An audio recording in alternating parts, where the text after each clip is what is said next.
So have you ever sat through a whole show waiting for something to hit and it just never does? Well, that was this. I went into this show with low expectations, but even those might have been too high. CMLL versus MLW didn't really feel like a real event. It pretty much felt like a placeholder of sorts, a setup for something else down the line. Now the booking, in my opinion, seemed to have been designed for the Azteca Lucha show with CMLL and MLW in Chicago in a few days. But with that strategy came at a cost of giving fans a satisfying experience right now. Now the first half I thought was lame. The second half had a few bright spots, but nothing ever landed hard enough to feel worth it. And even the best match in the night was just getting good when they just cut it short. And that pretty much says it all. Mistico vs. KUSHIDA was easily the best match of the night for me. And Mistico picked up the win, and they actually got a decent amount of time to work with, which did help a lot. Now the chemistry I thought was there, and you could feel the match building towards something bigger. And just as it was starting to really click and hit that next gear, it wrapped up, which was a little frustrating. It was right on the edge of becoming great, but it needed just a few more minutes to fully get there. Overall, I gave this one 3 3/4 stars. From there, things got a little bit more complicated. Matthew Justice vs. Ultimo Guerrero for the MLW National Openweight title had its moments, but it took a while to get there. Guerrero picking up the win honestly caught me off guard because I did expect Justice to retain, but this felt more about MLW making room for the upcoming Azteca Lucha joint show like I mentioned earlier. Now the early stretch I thought was pretty slow, and it felt like both guys were feeling each other out for way too long.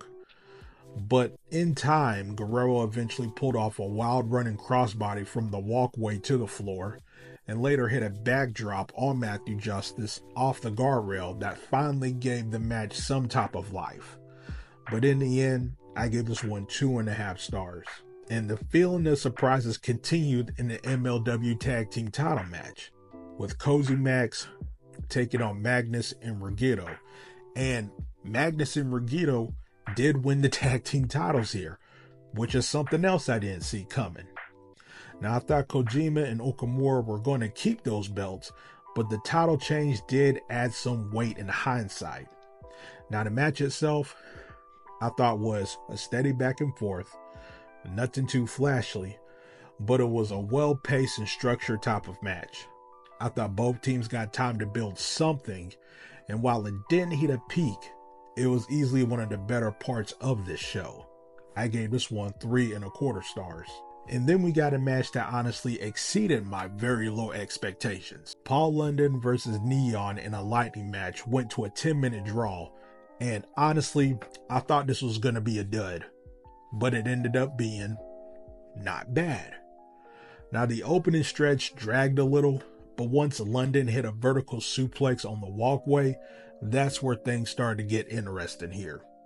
Now he pulled out pretty much some of his stuff that we used to like, including a double foot stop off the top, and even went for a shooting star press, which he missed, but still, those touches gave the match some type of drama and some type of momentum, which I would put this at 2 1/4 stars, which is more than I thought I'd be giving it. But unfortunately, earlier, things started dipping off again. Donovan, Dijak, and Ikuro Kwon taking on Galeon Fantasma just didn't land for me here. From the opening bell, it just felt flat, like everyone was just going through the motions here. There was zero rhythm, zero urgency, and I was just way too checked out by that point. The only thing that really stood out was a nasty bump where Dijak landed hard on his shoulder coming off the top rope. Now that looked rough, and it definitely sucked whatever momentum the match did had. I gave this one 1 3/4 stars, and I may be being just a little bit too generous with that one. And the women's match didn't help either. Reyna Isis versus Alejandra Quintanilla dragged a lot longer than what it needed to. And while I give both women credit for the effort, it just didn't come together here. Alejandra especially looked like she was trying to make the most of the spotlight, and you could see she wanted to have a breakout performance here. But the pacing was off, the transitions felt clunky, and even the suicide dives came off more reckless than impactful here. There were 1 or 2 nice moments like Alejandra's crossbody from the top, but nothing that really saved this match at all. I gave this one 1 3/4 stars as well. Now looking back on this show, this just wasn't a satisfying show to watch. And I was surprised on how often MLW lost here. But again, maybe it's something to set up for the Azteca Lucha show.